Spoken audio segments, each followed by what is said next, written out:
Mis amados hermanos, el día de hoy voy a compartir con ustedes un estudio basado en Hechos 9, versículos del 32 al 43. El título de este es: Los cristianos deben visitar a sus hermanos para llevarles bendiciones del Señor. La perícopa de estos versículos es curación de Eneas y el otro, Dorcas es resucitada. Como introducción, les quiero mencionar que el libro de los Hechos originalmente no tenía nombre, como hoy lo conocemos. Es el segundo escrito realizado por Lucas, pero también es conocido actualmente por algunos como Hechos del Espíritu Santo o Hechos de los Apóstoles. Hechos incluye las maravillas realizadas por el Espíritu Santo a través de los apóstoles, principalmente de Pablo y de Pedro. Por lo que quizá un mejor nombre para este libro pudo haber sido Los Hechos del Espíritu Santo a través de los apóstoles. Hoy veremos dos eventos en los que participó Pedro, pero antes de esto quisiera recordar quién fue este seguidor del Señor. Andrés era su hermano y él había sido un discípulo de Juan el Bautista. Andrés, al conocer al Señor, pasó a seguidor de Jesús. Y él llevó a su hermano para conocerlo. Y en ese primer encuentro, Jesús le dijo: tú eres Simón, sé que eres hijo de Jonás, pero también te quiero decir que tú serás llamado Pedro. Eso lo podemos leer ampliamente en Juan 1, versículos del 40 al 42. No solo le dijo quién era: un pescador, descendiente de una familia de pescadores, ya que en este encuentro también le dijo en quién sería convertido: en alguien como una piedra, fuerte, con un carácter sólido. Serás llamado Cefas, su nombre en arameo, y Pedro en griego. Ambos términos significan piedra. Posteriormente, en un segundo encuentro, el Señor les dijo a los pescadores que arrojaran las redes al mar, y se realizó esa mañana una pesca milagrosa, después que estuvieron toda la noche tratando de pescar sin lograr pescar un solo pez. Pedro, Juan, Jacobo y todos los que estaban con ellos se atemorizaron por lo que acababan de ver, esa pesca milagrosa. En esta ocasión, el Señor llamó a Simón y le dijo cuál sería el objetivo de su llamado. No temas, desde hoy serás pescador de hombres. Y cuando trajeron a tierra las barcas, dejándolo todo, le siguieron. En Lucas 5, versículos del 1 al 11, podemos ver más ampliamente este tema. Más adelante, recordemos que Pedro negó 3 veces conocer al Señor cuando sintió que su vida corría peligro. Y al reencontrarse con Cristo, el Señor le cuestionó 3 veces también: ¿cuánto me amas, Pedro? Y por esta entrevista le fue recordada su misión, encargándole nuevamente su labor de apacentar la iglesia y de ser pescador de hombres. Ahora meditemos en las siguientes preguntas, hermanos. ¿Qué deben procurar hacer los cristianos al salir de sus ciudades? ¿Para qué sirven los milagros y pueden los hombres atribuirse el poder para realizarlos? ¿Por qué deben de ser recordados los siervos del Señor? ¿Cuáles deben ser las acciones de la iglesia por los hermanos enfermos y necesitados? ¿Y a quién corresponde la honra y la gloria de los hechos realizados por los creyentes? Veamos nuestro estudio de hoy en 4 puntos. 1. Los cristianos se halagan en visitar a sus hermanos. 2. Los cristianos deben orar por las dolencias de sus hermanos. 3. El Señor obra milagros en medio de su pueblo. Y 4. El creyente predica a Cristo como el único Señor y Salvador. Inclina tu rostro y oremos al Señor. Padre bendito, te damos gracias, Señor, por este momento en que mis hermanos y yo podemos compartir este tiempo por este medio para escudriñar tu palabra. Te rogamos, Señor, que nos guíes con tu Espíritu Santo y nos muestres esa enseñanza que tú has preparado el día de hoy para cada uno de nosotros. Esto te lo pedimos en Cristo Jesús. Amén. Les decía que el punto número 1 es: los cristianos se halagan en visitar a sus hermanos. Veamos Hechos 9, versículo 32.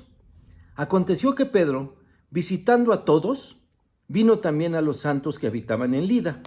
Lida era una localidad ubicada a unos 35 kilómetros de Jerusalén, rumbo al camino que lleva de Jerusalén a Jope. Esto es un punto intermedio. Lida fue una ciudad adscrita a Samaria. Por lo tanto, había ahí gente de origen judío que se había mezclado con gentiles de origen filisteo y de otras tribus de ahí de la región.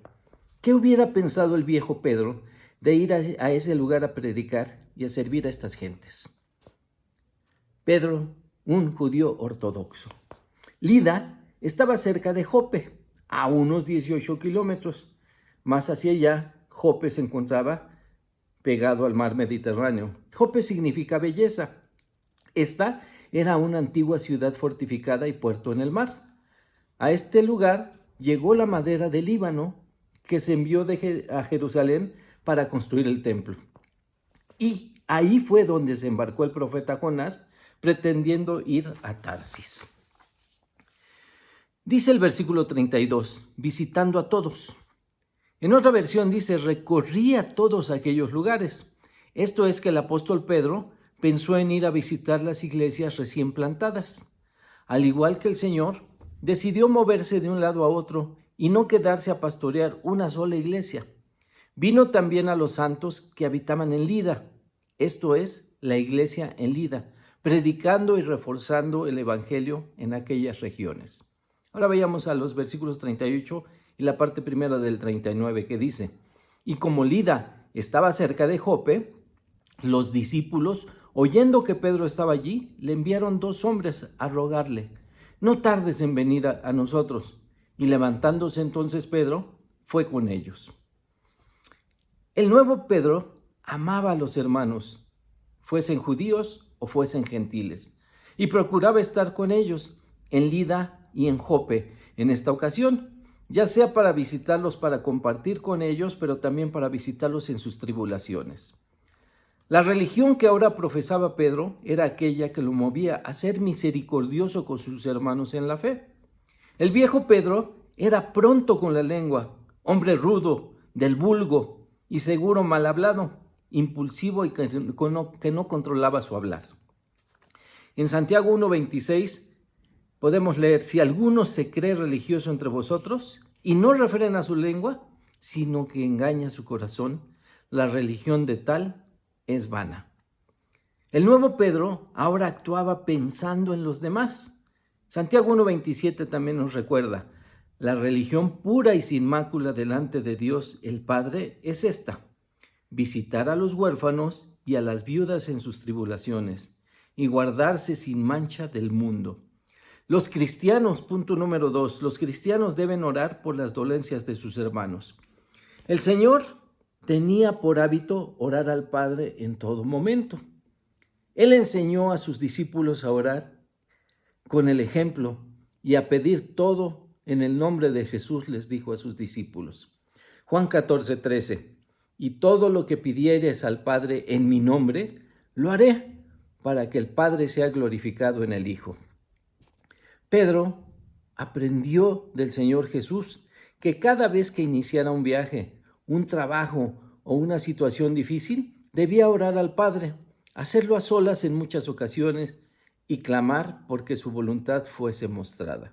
Hechos 8:40 nos dice, entonces, sacando a todos, Pedro se puso de rodillas y oró.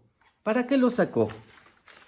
Así Pedro, quien había sido llamado por los discípulos en Jope, declinó todo aquello que pareciera vanagloria y ostentación. No quería público a su alrededor que le aplaudiera. Seguro Pedro recordó las enseñanzas de Jesús, Mateo 6:6. Mas tú, cuando ores, entra en tu aposento y cerrada la puerta, ora a tu Padre que está en secreto. Y tu Padre, que ve en lo secreto, te recompensará en público. Previo a la oración, nos dice el versículo que Pedro se puso de rodillas, indicando que se trataba de una oración solemne, en una postura de sumisión del siervo del Señor. La oración para Eneas seguramente fue una oración silenciosa, y en este caso de la oración de Dorcas fue una oración en privado. Ambas fueron en lo secreto, pero ambas fueron contestadas en público, como lo veremos enseguida. Cuando oras por tus peticiones y por tus hermanos en la fe, ¿cómo lo haces, hermano?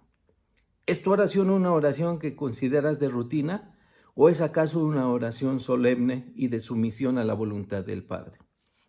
Oremos unos por otros, con la solemnidad y la sumisión que debemos a Dios, al Dios del universo, que es nuestro Dios. Y recordemos que todo lo que pidamos al Padre lo debemos de pedir en el nombre de Cristo, nuestro Señor. Punto número 3. El Señor obra milagros en medio de su pueblo. ¿Qué es un milagro? Un milagro es un suceso extraordinario y maravilloso que no puede explicarse con las leyes regulares de la naturaleza y que se atribuye a la intervención de un ser supremo.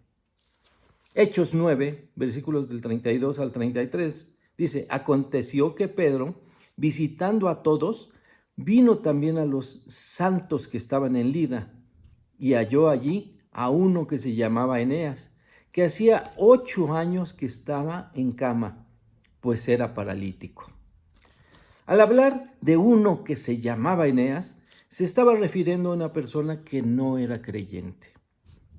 Podemos ver que su caso era deplorable, pues era un paralítico y seguro su situación se había agravado, pues menciona que en el versículo 33 que hacía 8 años estaba en cama.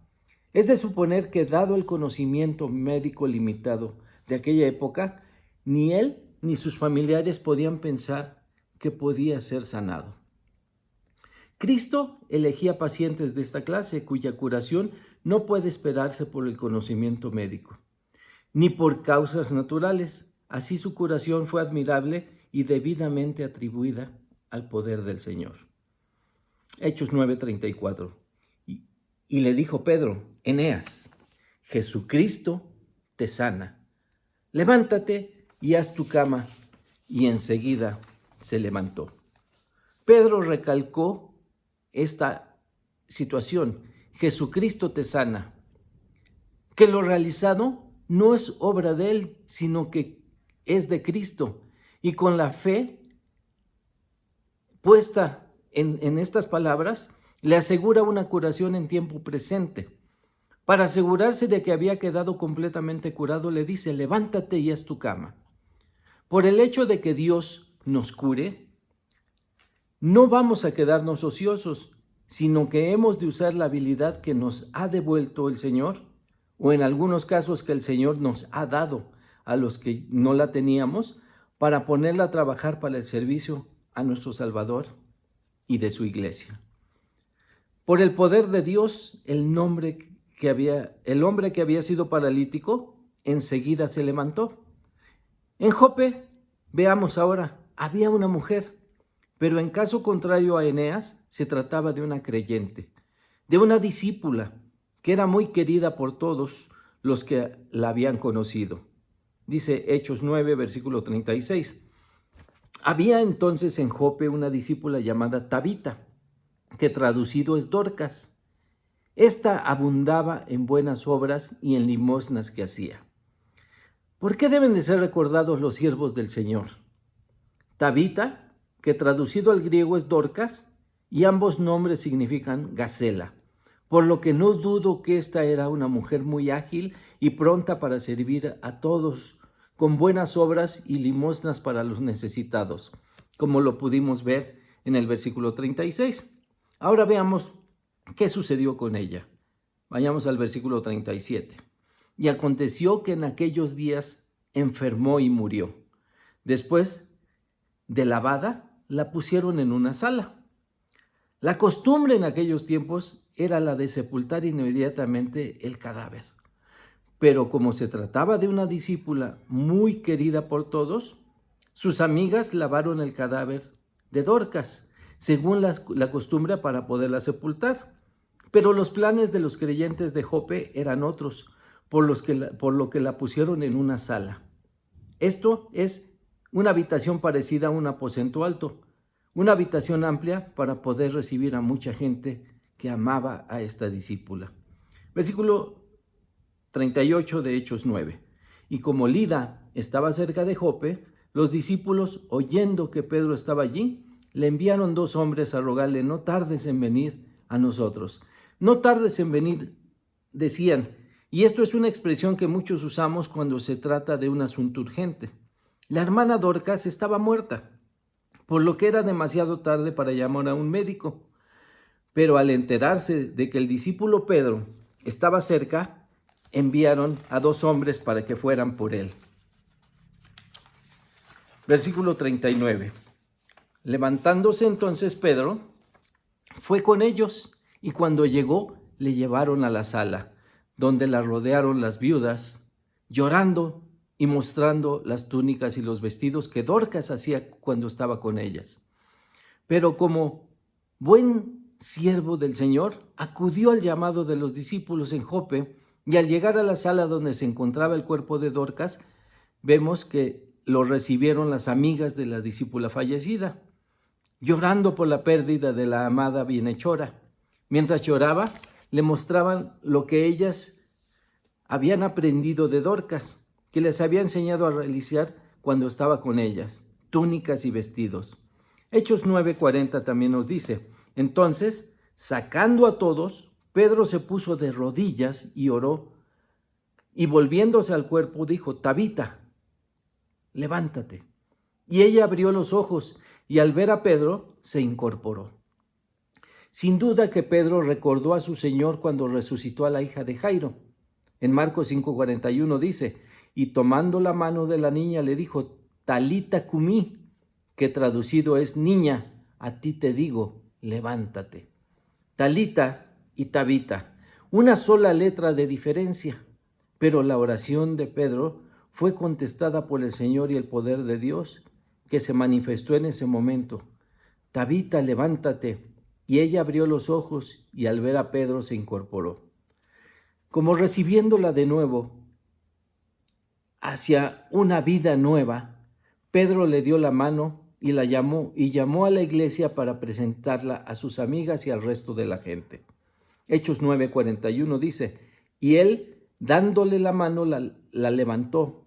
Entonces llamó a los santos y a las viudas y la presentó viva.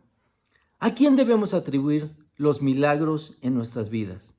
Como en estos casos, en ambos, el de Eneas y el de Dorcas, milagros realizados por el Señor en favor de su pueblo. Y hermano, piensa, ¿Dios ha obrado algún milagro en tu vida? Claro, Él te cambió, Él te rescató del pecado. Si eras alcohólico, te quitó del alcohol.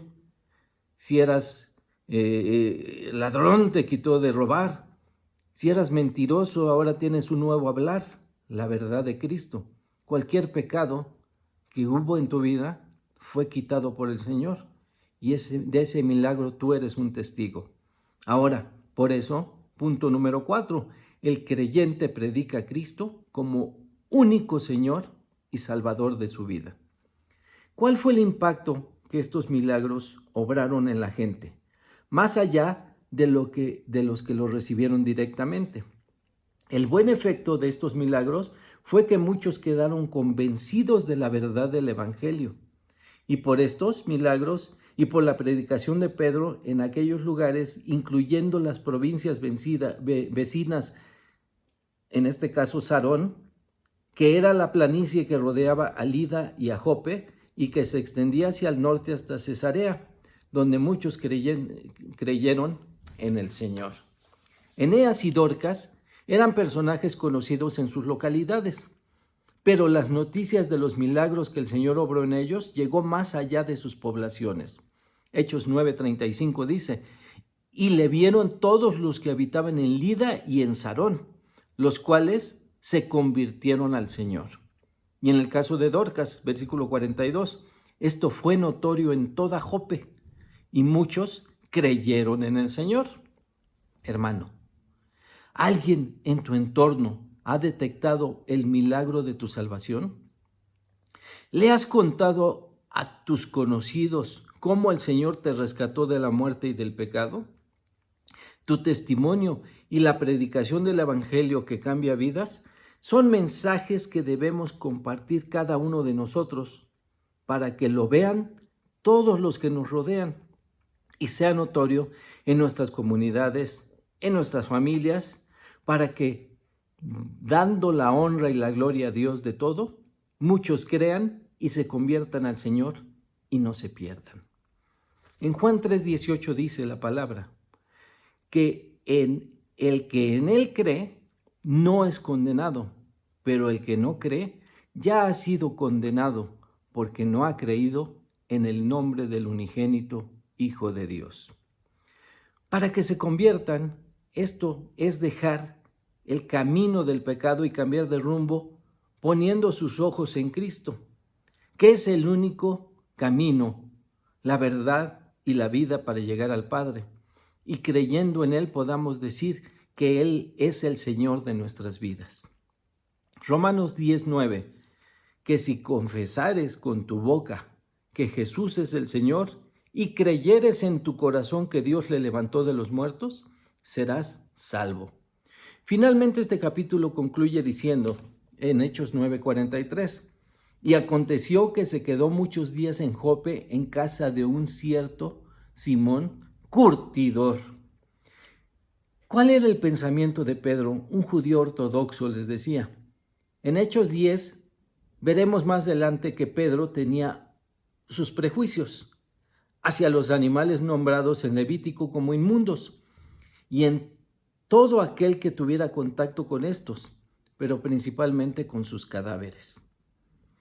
Aquí Pedro rompió la barrera cultural, no solo al haber ido a regiones de Samaria, sino ahora al quedarse en casa de un curtidor, ocupación menospreciada para la sociedad judía porque implicaba el contacto físico con la piel de animales muertos, por lo que era probable que Simón el curtidor fuese tratado con reserva en la sinagoga local.